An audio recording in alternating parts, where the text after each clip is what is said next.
আল্লাহ নবী বললেন, লা ইউমিনু আহাদুকুম হাত্তা আকুনা আহাব্বা ইলাইহি মিন ওয়ালিদিহি ওয়া ওয়ালাদিহি ওয়ান্নাসি আজমাইন। আল্লাহ নবী বললেন, অতক্ষণ পর্যন্ত তুমি পূর্ণ ইমানদার হতে পারবে না, অতক্ষণ পর্যন্ত তুমি 5 টাকার কয়েন হতে পারবে না, যতক্ষণ না পর্যন্ত তোমার বিবি, যতক্ষণ না পর্যন্ত তোমার পিতা মাতা, তোমার সন্তান সন্ততি, অন্নাস গোটা পৃথিবীর সব মানুষের চাইতে আমি রাসূলুল্লাহ আমাকে বেশি ভালোবাসতে না পারবে।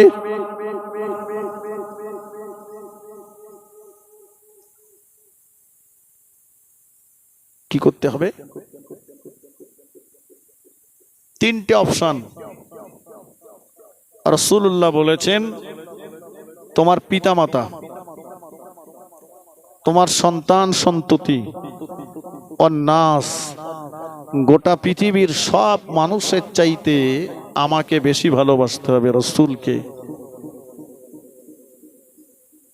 এখন বাবু, আমরা যারা বসে আছি, আমি যদি জিজ্ঞাসা করি নবীকে ভালোবাসি কারা, সবাই তো 4 হাত পা তুলে দিয়ে বলবো নবীকে ভালোবাসি। কথা ঠিক কিনা বলেন? কিন্তু ভালোবাসা হলো? মুখে বললেই ভালোবাসা হবে? সকালবেলা হাতে একটা 1000 দানা তসবিহ নিলাম, সকাল থেকে সন্ধ্যা পর্যন্ত বলছি নবীকে ভালোবাসি, নবীকে ভালোবাসি, নবীকে ভালোবাসি, নবীকে ভালোবাসি। তসবিহ দানাটা কয়েকবার ঘুরে গেল, ভালোবাসা হলো? আল্লাহ বললেন, মা আতাকুমুর রাসূলু ফাখুজুহু ওয়া মা নাহাকুম আনহু ফান্তাহু। নবীর করতে বলা কাজগুলো করো আর নিষেধ করা কাজগুলো ছেড়ে দাও।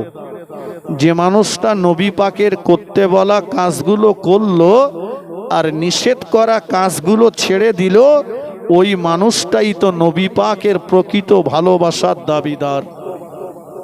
ঠিক কিনা বলেন? আচ্ছা, আমরা যারা বসে আছি, আমরা সবচাইতে বিবি, বাচ্চা, আব্বা, মা, পৃথিবীর সবচাইতে বেশি কি নবীকে ভালোবাসতে পেরেছি?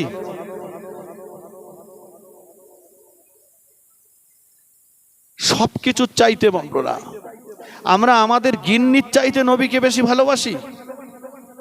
গিন্নি মানে বুঝতে পেরেছেন? স্ত্রী, স্ত্রী। নবীকে বেশি ভালোবাসি স্ত্রীর চাইতে? একটু হ্যাঁ না বলেন। মদিনার খলিফা ওমর রাদিয়াল্লাহু আনহু রোম সম্রাটের সঙ্গে দেখা করতে গেছেন। তো রোমের বাদশার দরবারে বিভিন্ন দেশের রাজা বাদশারা একত্রিত হয়েছেন। সেখানে ওমর রাদিয়াল্লাহু আনহু আছেন আমন্ত্রিত। খানা পিনার ব্যবস্থা হয়েছে, দস্তরখানা বিছিয়ে দিয়েছেন। বিভিন্ন দেশের রাজা বাদশারা খেতে বসেছে, ওমর রাদিয়াল্লাহু আনহু খেতে বসেছেন। হুজুরের একজন সঙ্গী আছে। তো খেতে খেতে একজনের হাত থেকে 1 লোকমা খাওয়ার দস্তরখানাতে পড়ে গেল। পড়ে যাওয়ার সঙ্গে সঙ্গে ওমর রাদিয়াল্লাহু আনহু ওই দস্তরখানায় পড়ে যাওয়া খাবারটা তুলে খেয়ে নিলেন। জোরে বলুন সুবহানাল্লাহ। সঙ্গী যিনি আছেন উনি বলছেন, হুজুর আপনি মদিনার প্রধানমন্ত্রী, আপনি মদিনার বাদশাহ, আর অপরের হাত থেকে পড়ে যাওয়া খাবার আপনি তুলে খেলেন দস্তরখানা থেকে? মদিনার খলিফা ওমর রাদিয়াল্লাহু তাআলা আনহু বলেছিলেন, ও আমার সঙ্গী, দস্তরখানায় পড়ে যাওয়া, খাওয়া তুলে খাওয়া হলো আমার রাসূলুল্লাহ সুন্নাত।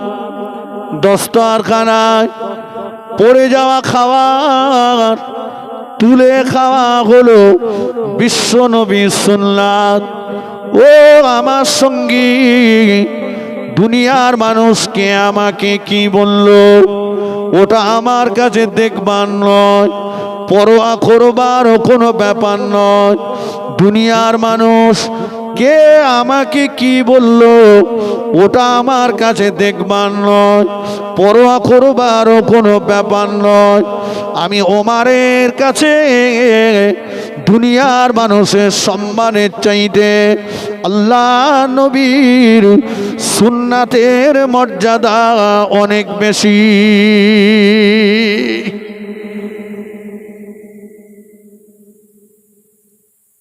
দুনিয়ার মানুষের সম্মানের চাইতে কার মর্যাদা বেশি? একটু উত্তর দেন না। রাসূলুল্লাহর সুন্নাতের মর্যাদা বেশি। আমি যদি বলি ভাই দাড়িটা রাখলেন না, দাড়িটা রাখলে হতো না, তা বলছে আপনি ঠিকই বলছেন, দাড়ি রাখবো মনেও করি, কিন্তু আমাদের কোচির মা না দাড়ি রাখলে খুব খুশি না। কোচির মা বলে দাড়ি রাখলে নাকি বয়স্ক বয়স্ক লাগবে, আর দাড়ি নাকি ফোটে, তাই আমি দাড়ি রাখিনি। দাড়ি রাখা কি সুন্নত? তাহলে কোচির মার দাম বেশি না নবীর সুন্নতের দাম বেশি? কথা বোঝা যায়নি? এত সুন্দর বাংলা বলছি তাও হচ্ছে না খাস বাংলা। নবীর সুন্নতের দামের থেকে কোচির মার দাম বেশি। একটু আগেই যে বলেছি আমরা নবীকে বিরাট ভালোবাসি, গিন্নির চাইতো বেশি।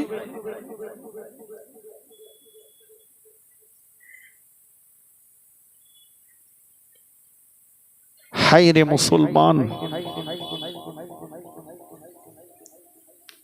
শুধু মুখে বললে কি আর ভালোবাসা হয়? নবীকে ভালোবাসতে হবে। কেউ কেউ বলছে কি জানেন, ওরে কলেমা পড়েছি মানে একদিন না একদিন জান্নাতে যাব, বুঝতে পারেননি? মানে মনে করেছে জান্নাত ওর মামার বাড়ি, তা চলে যাবে একদিন, কোনো অসুবিধা নেই, জামা কাপড় পরে রেডি হয়ে বসে রয়েছে, কলেমা পড়লি জান্নাত।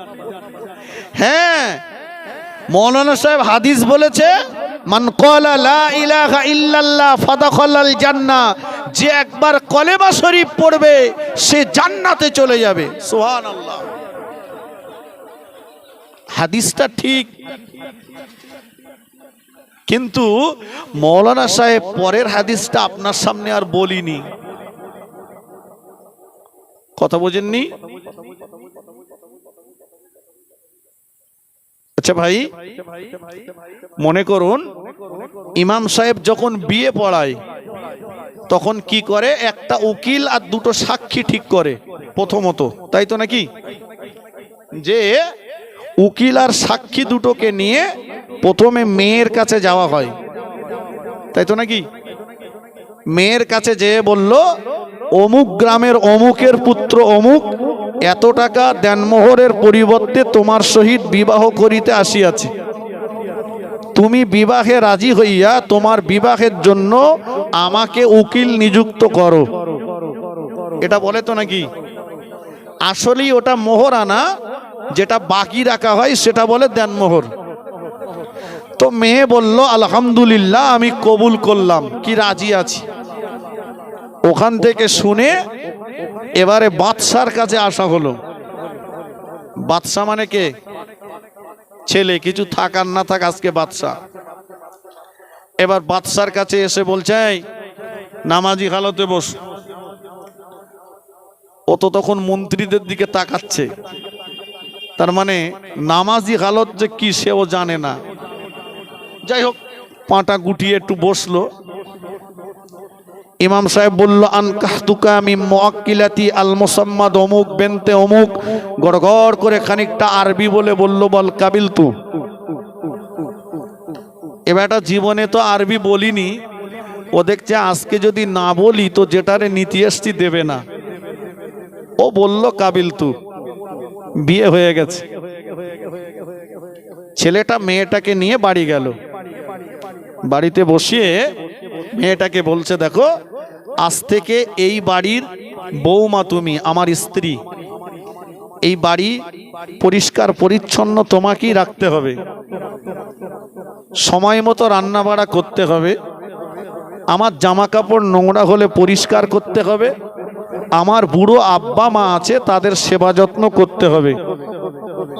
মেয়েটা সব শুনে নিয়ে বলল, যেসব কাজ আপনি আমাকে বলেছেন ওসব কাজ একটাও করা আমার দ্বারাই সম্ভব না। কেন? বলছে দেখুন, আপনি আমাকে বিয়ে করার জন্য যে উকিল সাক্ষীকে আমার কাছে পাঠিয়েছিলেন, ওরা তো আমার কাছে যে ওসব কাজ কামের কথা কিছু বলিনি। আমার কথা বোঝা যাচ্ছে? আচ্ছা, এ মেয়ে যদি ছেলের বাড়ির এ কাজগুলো মেনে না নেয়, এই মেয়েটাকে নিয়ে কোনো ছেলে সংসার করবে? লেখাপড়া না জানলেও টিপ দিতেও জানে, সাদা কাগজে টিপ দিয়ে বলবে চলে যা বাপের বাড়ি। পক্ষান্তরে মেয়েটা এবার ছেলেটাকে বলছে, দেখুন আজ থেকে আপনি আমার স্বামী, আমি আপনার স্ত্রী। আমার আব্বার জন্য আজ থেকে কোনো জিনিস দেওয়া মোস্তাহাব, দিতে পারেন আবার নাও পারেন, তার জন্য কোনো পেশার চলবে না। আমার রোগশোক হলে তার ট্রিটমেন্ট করাতে হবে আপনাকে, আমার শাড়ি ছায়া ব্লাউজ যা কিছু লাগে তা আপনাকে কিনে দিতে হবে। ছেলেটা সব শুনে নিয়ে বলছে, তোর মাথা খারাপ, ওসব কাজ আমি একটাও পারবো না। কেন পারবে না? বলছে তোমার আব্বা বোকা যে মৌলবী সাহেবের দিয়ে বিয়ে পড়িয়েছে, কই ও মৌলবী বিয়ে পড়ানোর সময় আমার তো বলিনি যে তোমার বাড়ি এনে এসব করতে হবে আমার। তখন যখন বলিনি, এখন আমি ও কাজ করতে পারবো না। সংসার হবে? এটা উত্তর দেন। হবে না। কেন? রাজি আছি কাবিল তু বলল, বিয়ে হয়ে গেল, বাড়ি আনলো, সংসার হবে না। কারণ সংসারের বাকি কাজকর্মগুলো উভয়ে মেনে না নেওয়ার জন্য। তাই তো নাকি? কলেমা পড়েছি মানে রাজি আছি কাবিল তু বলেছি। কলেমার ভিতরে রয়েছে নামাজ, কলেমার ভিতরে রয়েছে রোজা, কলেমার ভিতরে রয়েছে হজ, কলেমার ভিতরে রয়েছে যাকাত, কলেমার ভিতরে রয়েছে পণের টাকা নেওয়া যাবে না, কলেমার ভিতরে রয়েছে সুদ খাওয়া যাবে না, কলেমার ভিতরে রয়েছে ছেলে বিয়ে দিয়ে পণের টাকা নেওয়া যাবে না, কলেমার ভিতরে রয়েছে গান বাজনা শোনা যাবে না, কলেমার ভিতরে রয়েছে বেপরদায় করা যাবে না, কলেমার ভিতরে রয়েছে পরের মাল আত্মসাৎ করা যাবে না, কলেমার ভিতরে রয়েছে ফারাজ নষ্ট করা যাবে না। এখন যদি শুধু বলেন কলেমা পড়েছি বাকি কাজ কিছুই করব না, আল্লাহ পাকের দয়ার জান্নাত কি আমি আপনি পেয়ে যাব? হবে ভাই? তাহলে আগেই যে শুনেছি কলেমা পড়লেই জান্নাত, জি, এই হাদিসটার একটা ব্যাকগ্রাউন্ড রয়েছে। ওমর রাদিয়াল্লাহু আনহু যখন আলী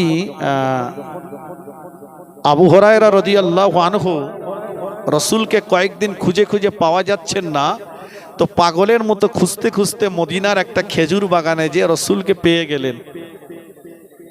তো রাসূলুল্লাহ তখন আল্লাহ পাকের দয়া ক্ষমার সাগরে হাবুডুবু খাচ্ছিলেন।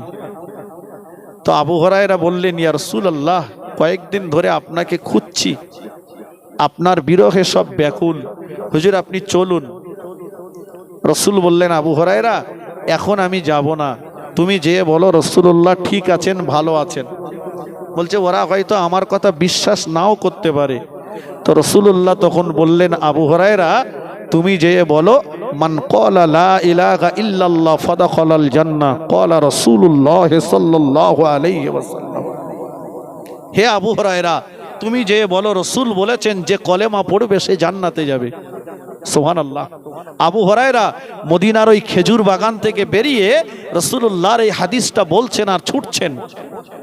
ছুটতে ছুটতে ওমর রাদিয়াল্লাহু আনহুর সামনে হাজির। ওমর রাদিয়াল্লাহু আনহু বললেন, এই দাঁড়াও, কি বলছো তুমি? বলছে আমি বলেছি মান ক্বালা লা ইলাহা ইল্লাল্লাহ ফাদাখালাল জান্নাহ। বলে কে বলেছে কথা? বলছে রাসূল বলেছে। বলছে রাসূল বলেছেন ঠিক আছে, তবে তুমি এই কথাটা আর বলো না। আবু হুরায়রা রাদিয়াল্লাহু আনহু চিন্তা করছেন যে ওমর তো আগে মুসলমান ছিল না, কলেমা পড়েছে, তা মনে হয় ওমরের সেই আগের খসলত এখনো যায়নি। তা না হলে রাসূলুল্লাহর হাদিস প্রচার করতে নিষেধ করছেন কেন? তো আবু হুরায়রা রাদিয়াল্লাহু আনহু ফের ওমর হুজুরের কথাকে অমান্য করে আবারও হাদিসটা বললেন। যেই বলেছেন তো ওমর রাদিয়াল্লাহু আনহু আবু হুরায়রা রাদিয়াল্লাহু আনহুকে ধরে মারলেন। মেরে বলছেন চল রাসূলুল্লাহর কাছে। চলে গেছেন। তো যে আবু হুরায়রা রাসূলুল্লাহর সামনে যে ডুকরে কেঁদে ফেলেছেন। আল্লাহ রাসূল বললেন, আবু হুরায়রা কাঁদছো কেন, কি হয়েছে? বলছে হুজুর আপনার হাদিস বলার জন্য ওমর রাদিয়াল্লাহু আনহু আমাকে মেরেছে। আল্লাহ রাসূল বললেন, ওমর তুমি কি আবু হুরায়রাকে মেরেছো? বলে হ্যাঁ মেরেছি। কেন? তোমার কি আমার কথাটা বিশ্বাস হয়নি? বলছে হুজুর 100 বার বিশ্বাস হয়েছে যে কথাটা আপনি বলেছেন, এবং কথাটা আমি মেনেও নিয়েছি, কিন্তু আমি বলতে নিষেধ করেছি। কেন আমার কথা বলবে না কেন? তুমি নিষেধ করলে কেন? আবু হুরায়রা রাদিয়াল্লাহু আনহু বললেন, ইয়া রাসূলুল্লাহ যদি কলেমা পড়লেই জান্নাতে যাওয়া যায়, তাহলে মানুষ কলেমা পড়বে নামাজ পড়বে না, মানুষ কলেমা পড়বে রোজা রাখবে না, মানুষ কলেমা পড়বে হজ করবে না, মানুষ কলেমা পড়বে যাকাত দেবে না, মানুষ কলেমা পড়বে যুদ্ধের ময়দানে যে জীবন উৎসর্গ করবে না। কলেমা পড়লেই যদি জান্নাতে যাওয়া যায়, কেন মানুষ যুদ্ধের ময়দানে যে জীবন দিতে যাবে? ওমর হুজুর কথাটা ঠিক বলেছেন না ভুল বলেছেন? ঠিক বলেছেন। রাসূলুল্লাহ সাল্লাল্লাহু আলাইহি ওয়াসাল্লাম তখন বললেন, ওমর তুমি তো ঠিকই বলেছ, কথাটা তো সত্য। আমি আল্লাহ পাকের দয়া আর ক্ষমার সাগরে হাবুডুবু খাচ্ছিলাম, তাই বলেছি। তবে ওমর ও হাদিসটা রইল, সঙ্গে আমি বলে দিলাম, লিমান আখির কালামিহি লা ইলাহা ইল্লাল্লাহ ফাদাখালাল জান্নাহ। যাও আজ থেকে বলে দাও আমি রাসূল বলছি, যার জীবনের শেষ কথা হবে লা ইলাহা ইল্লাল্লাহ ফাদাখালাল জান্নাহ, ওই ব্যক্তিটাই আল্লাহ পাকের দয়ার জান্নাতে চলে যাবে। জোরে বলুন। কথাটা বোঝা গেল ভাই? তাহলে যার জীবনের শেষ কথা হচ্ছে লা ইলাহা ইল্লাল্লাহ, সেই লোকটাই যাবে জান্নাতে। এবারে আসুন, তাহলে প্রথম হাদিসটা কি ভুল? না। একটা মানুষ সকালবেলা কলেমা পড়েছে, লোকটা আগে বেঈমান ছিল, বেদিন ছিল, সকালবেলা কলেমা পড়েছে, জোহরের ওয়াক্ত এখনো আসেনি, ওই মানুষটা ইন্তেকাল করেছে। বোঝা গেল কথা? সকালবেলা ঈমান এনেছে, জোহরের ওয়াক্ত আসেনি, ওই মানুষটা ইন্তেকাল করেছে। আল্লাহ নবী বললেন, কলেমা শরীফ পড়বার কারণে আল্লাহ পাক ওই বান্দা বান্দির পিছনের সমস্ত গুনাহকে মাফ করে দেবেন। আর একটু জোরে বলেন। এই হাদিসটা ওর জন্য যে সকালবেলা কলেমা পড়ে কোন ফরজ হুকুম আসার আগে মারা গেছে, ইন্তেকাল করেছে, এই হাদিসটা তার জন্য। কিন্তু তোমরা যারা কলেমা পড়েছো, জীবন যাপন করছো দুনিয়াতে, তোমাদের জন্য হাদিসটা হলো তোমাদের জীবনের শেষ কথা যদি হয় লা ইলাহা ইল্লাল্লাহ ফাদাখালাল জান্নাহ, তবেই তোমরা আল্লাহ পাকের দয়ার জান্নাতে যাবে। চলুন এগিয়ে যাই। তাহলে বলেছিলাম কি হতে হবে, মনে আছে তো? মোমেন। মোমেন কারা? কোরআন বলেছে নবীর কথা মেনেছে যারা, তাই তো নাকি? নবীর বাদ দেওয়া কাজ ছেড়েছে যারা, করতে বলা কাজ করেছে যারা, আর বর্জন করা কাজ ছেড়েছে যারা, বর্জন করেছে যারা, নবীকেই তো ভালোবেসেছে তারা। এবারে আসুন একটা হাদিস শোনাই। আল্লাহ নবী নূরের জবানে জানিয়ে দিলেন, ও আমার সাহাবীরা, ইন্নী উহিব্বুস সালাসা, আমি রাসূলুল্লাহ তিনটে জিনিসকে বড় পছন্দ করি। আল্লাহ নবী যেটা পছন্দ করতেন, আমরাও যদি সেটা পছন্দ করতে পারি তবেই তো নবীকে ভালোবাসা হলো। আল্লাহ নবী বললেন তিনটে জিনিসকে আমি পছন্দ করি। রাসূলুল্লাহ বললেন আত্তিবা, আমি রাসূলুল্লাহ খুশবু আতরকে বড় ভালোবাসি। অন্নিসা, আমি রাসূলুল্লাহ নারী জাতকে বড় ভালোবাসি। কুররাতু আইনি আস-সালাত, আমি রাসূলুল্লাহ আমার চোখের শান্তি হলো নামাজ। এই নবীর যেটা ভালো লাগতো আমাদের ভালো লাগবে, তবেই তো ভালোবাসা। নবী বলেছে আমি তিনটে জিনিস ভালোবাসি। এক নাম্বার বলেছে আতর, দুই নাম্বার বলেছে নারী মেয়েদেরকে, তিন নাম্বারে বলেছেন নামাজ, চোখের শান্তি হলো নামাজ। আসুন পিছন দিক থেকে যারা বসে আছি, মাশাআল্লাহ সব 5 ওয়াক্ত নামাজি তো না 6 ওয়াক্ত? কথা বলেন। বলে যাই, শুক্রবারে যাই, শুক্রবারে যাই। ইমাম সাহেব যখন খুতবা দিচ্ছে তখন যাচ্ছে আর 2 রাকাত পড়ি পালাচ্ছে। ছেঁড়া দুটো নিয়ে গিয়েছিল, নতুন দুটো হাওয়া। ভুল বলছি? মসজিদে গেলেই ব্যস্ত, দেখবেন মসজিদে গেলে এত ব্যস্ত, এত ব্যস্ত, মসজিদে গেলে সময় নেই। যত ব্যস্ততা মসজিদে, ইমাম সাহেবের কেরাত যদি লম্বা হয়, বায়ান যদি লম্বা হয়, দোয়া যদি লম্বা হয়, মসজিদ থেকে বেরিয়েই বলছে এই ইমাম আর চলবে না। কেন? বলছে এত লম্বা বায়ান, এত লম্বা কেরাত ধরে নাকি? যে লোকটাই মসজিদে ইমাম সাহেবের পিছনে কেরাতে, দোয়াতে, বায়ানে বিরক্তি বোধ করছিল, ওই লোকটাই দেখেন মসজিদ থেকে বেরিয়ে ঘন্টার পর ঘন্টা চায়ের দোকানে বসে পরের গীবত করছে, সেখানে ওর ব্যস্ততা নেই। সত্য না মিথ্যা? আল্লাহ নবী বললেন ইমানদার ব্যক্তি যারা মসজিদে গেলে ওদের অবস্থাটা ওই রকম হবে যেমন পানির ভিতরে মাছ থাকে। মুনাফিক যারা মসজিদে গেলে ওদের অবস্থাটা ওই রকম হবে যেমন খাঁচার ভিতরে পাখি থাকে। খাঁচার ভিতরে পাখি কি খুব শান্তিতে থাকে নাকি? ছটপট ছটপট ছটপট ছটপট করে। এ মসজিদে যে শুধু পিলার খুঁজতে, কোন পিলারের গোড়ায় দাঁড়াবে? টপাটপ আল্লাহু আকবার, কি বলেছে? টপাটপ সিজদা মেরে আসসালামু আলাইকুম ওয়া রাহমাতুল্লাহ, আল্লাহুম্মা আমিন। জমি দাও, জায়গা দাও, ঘর দাও, বাড়ি দাও, টাকা দাও, পয়সা দাও, দুনিয়ার মাল চাচ্ছে। শুধু বলছে আল্লাহ মাল দাও, আল্লাহ মাল দাও। নামাজ পড়তে যেত না, রাস্তার ধারে 2 কাটা বিক্রি হবে, মসজিদে যে আল্লাহ বিল্লাহ করতেছে, আল্লাহ ওইটা যেন আমার হয়।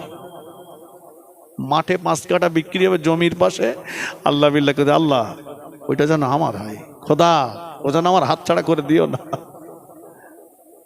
এত মাল চাচ্ছে, বলে বাবা এত আল্লাহ বিল্লাহ করতেছি, মাল চাচ্ছি তো দেয় না তো। আমি চাচা শোনো, এই পাটির দাঁড়ানোর দোয়াটা বলো দিন। তা বলছে ওইটা একটু বড় মতন তো, ওটা হয় না। আচ্ছা যাক, বাদ দাও। তাই আত্তাহিয়াতুটা বলো দিন। বলছে একই ব্যাপার খোকা, ও বড়, ওগুলো হয় না। আচ্ছা দোয়া মাসুরা, দোয়া কুনুত, আরে বাবা বললাম তো বড় হয় না। আমি বলি চাচা তোমার কিচ্ছু হয় না তো তুমি এত মাল চাচ্ছ কেন? ভুয়ো রেশন কার্ডে কত মাল নেবে?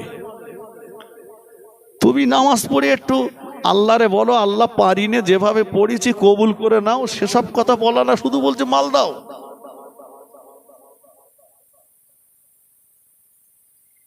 আল্লাহু আকবার। শেখার চেষ্টাও নেই। কারণ ইমাম সাহেবের কাছে যেয়ে যদি বলে আত্তাহিয়াতুটা বলে দাও, এমনি যে একটা আটমোসিয়ার নে ঘোরে, তাতে মনে হয় চাচার ভাড়ায় বিরাট মাল আছে। এখন চাচা চিন্তা করতে, আমি যেয়ে যদি বলি হাফেজ সাহেব, মহাশয় আমার একটু আত্তাহিয়াতুটা বলে দাও, তাহলে তো বুঝতে পারবে চাচার ভাড়ে মাল নেই। চাচা বলে মরি মরবো, ভাড়ের মুখ আলগা করবো না। শেখার চেষ্টা নেই। মসজিদে গেলি এত ব্যস্ততা কেন? আল্লাহ নবী সাহাবী হযরত আবু তালহা রাদিয়াল্লাহু তাআলা আনহু গরীব মানুষ ছিলেন। হুজুর আমার 5 ওয়াক্ত নামাজ অনেকটা রাস্তা পায়ে হেঁটে হেঁটে হেঁটে হেঁটে মসজিদে নববী শরীফে যে আল্লাহ নবীর পিছনে ইক্তেদা করে জামাতের সঙ্গে আদায় করতেন। জোরে বলুন সুবহান, আর একটু জোরে বলুন সুবহান আল্লাহ। অনেকটা দূরে হেঁটে যেতেন, অনেকটা রাস্তা পায়ে হেঁটে মসজিদে যে 5 ওয়াক্ত নামাজ পড়তেন। মদিনার মসজিদে নববী শরীফে আসরের আযান হয়ে গিয়েছে। আবু তালহা রাদিয়াল্লাহু তাআলা আনহু হুজুর আমার ওযু করে রেডি হয়ে নিলেন।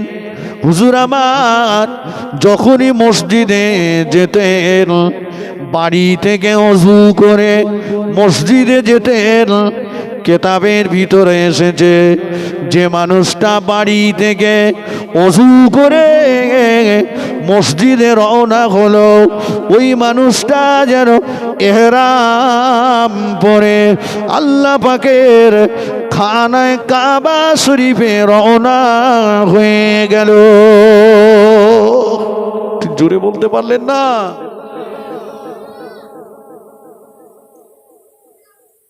বাড়ি থেকে ওযু করে কোথায় যাবে? মসজিদে। আমরা আসরের আজান হয়েছে 3:30, 3:45 জামাত, 15 মিনিট বাকি আছে। বলে এখনো একটা বিড়ি খাওয়া যাবে। বাড়ির থেকে বিড়ি ধরিয়ে টানতি টানতি মসজিদের দিকে যাচ্ছে। মসজিদের কাছাকাছি গেটের কাছে যেয়ে এইবার শেষ টান, মানে এককে টানে সুতোর গলা পর্যন্ত পৌঁছে দিয়েছে, দিয়ে বিড়িটা ফেলে দিয়ে মসজিদের ভিতরে যে অজুখানায় ফক ফক করে গালে পানি দিয়ে উজু করে আল্লাহু আকবার এইরাম যখন বলেছে, গাল দিয়ে ভক ভক করে বিড়ির গন্ধ বেরোচ্ছে। পাশে যে মুসল্লি দাঁড়িয়েছে সে মনে মনে বলতে, খোদা কি জ্বালায় যে পড়েছি, এ নামাজ শেষ হবে কখন? ফেরেশতা বলতেছে, আল্লাহ তোমারে বান্দার নেকি আমি নিতে পারবো না, গন্ধ ঠেলা এখান দাঁড়ান যাচ্ছে না। আমি খুব ভুল বলছি বাপ? আল্লাহু আকবার। অনেকে বিড়ির বান্ডেল বালিশের তলায় করে নেশ হয়, বিড়ির বান্ডেল। হাদিস শরীফে এসেছে আর নাওমু আখুন মউত, ঘুম হলো মরণের ভাই।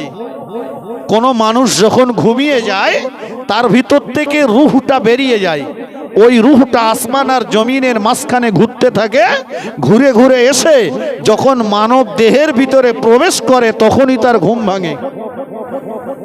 আচ্ছা ভাই, বাড়ি যাব, ঘুমিয়ে যাব, রূহ বেরিয়ে যাবে, ফিরে আসবে কোনো গ্যারান্টি আছে? আমার তো মনে হয় যারা বালিশের তলায় নেশ হই ওর কাছে সব গ্যারান্টি সার্টিফিকেট আছে যে ঘুম ভাঙলি উঠে দুটো খাবো। আর গ্যারান্টি যদি না থাকে তাহলে এ চিন্তা যদি হয় রুহ বেরিয়ে যাচ্ছে ফিরে নাও আসতে পারে, তাহলে তুমি বালিশের তলায় নিয়ে শুয়েছো কেন? ওই অবস্থায় মরবা।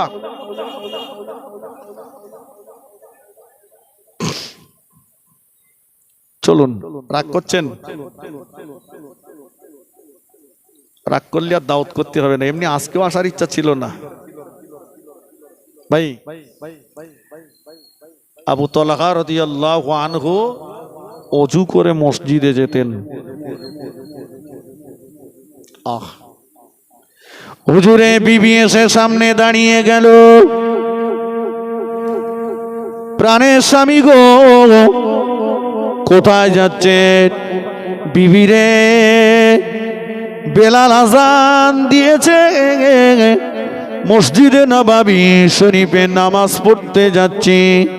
হুজুরের বিবি বললেন, চলে যান, আমি আপনাকে বাধা দিতে আসিনি, আমি আপনাকে বারণ করতে আসিনি, শুধু একটা কথা স্মরণ করিয়ে দেওয়ার জন্য এসেছি, চলে যান। তবে যেন নামাজের পরে দেরি করবেন না, তাড়াতাড়ি বাড়ি চলে আসবেন, কারণ আমাদের সোনার মানিক ছেলেটা বড় অসুস্থ, ছেলেটার বড় জ্বর, সোনার মানিক আমার বড় অসুস্থ। স্বামী গো, নামাজের পরে যেন দেরি করেন না, তাড়াতাড়ি বাড়ি চলে আসবেন। হুজুর বললেন, বিবি, ও আমার বিবি, রোগ দেওয়ার মালিক যে আল্লাহ, শেফা দেওয়ার মালিকও সেই আল্লাহ। বিবি, আমি আমার আল্লাহ পাককে খুশি করতে যাচ্ছি, তুমি আমার সোনার মানিকের দিকে লক্ষ্য রেখো।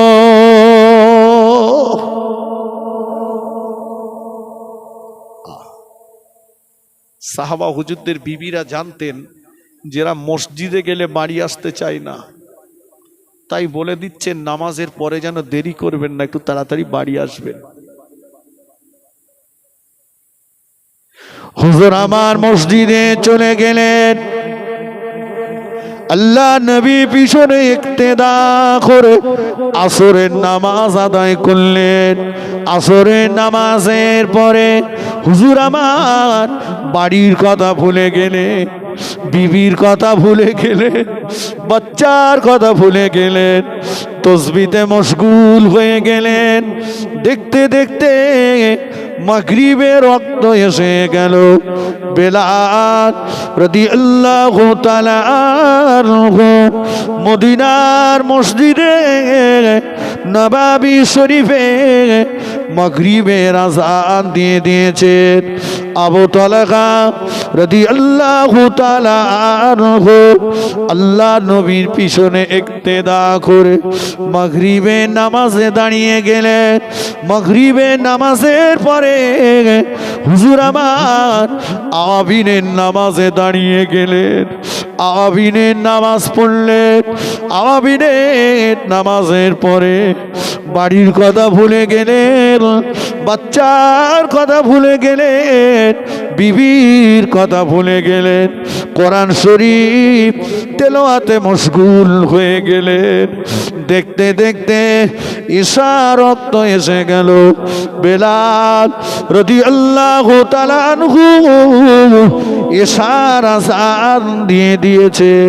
আবু তালহা রাদিয়াল্লাহু তাআলা আনহু আল্লাহ নবী পিছনে ইক্তেদা করে ঈশা নামাজে দাঁড়িয়ে গেলেন। ঈশা নামাজের পরে হুজুর আমার তার বাড়ির দিকে রওনা হয়ে গেলেন।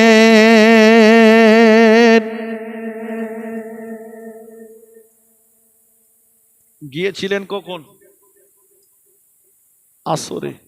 ফিরছেন কখন? এশার পরে। যাওয়ার সময় বিবি কি বলেছিল? তাড়াতাড়ি এসো, ছেলে অসুস্থ।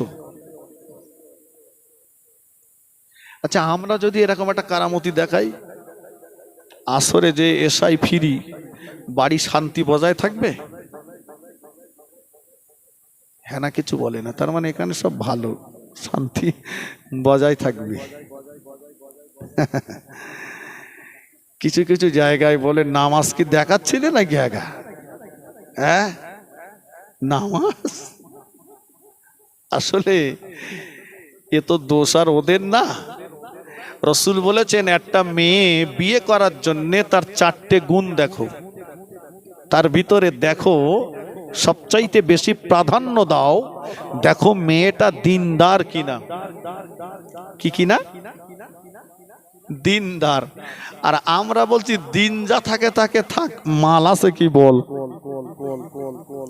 আমরা দেখেছি মালদার কিনা।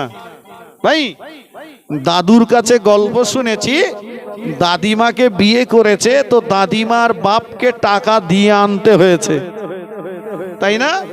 দাদু বলে সকালবেলা তো দাদিমা যখন আমার পাশ থেকে উঠে যেত তো আমার পায়ে সালাম করে যেত, ঠিক কিনা? এখন যুবকেরা বলছে দাদুর মাথায় বুদ্ধি ছিল না তো ওই কাজ করেছে, আমাদের বুদ্ধি আছে, আমরা ও কাজ করব না, আমরা টাকা নেবো আর আনবো।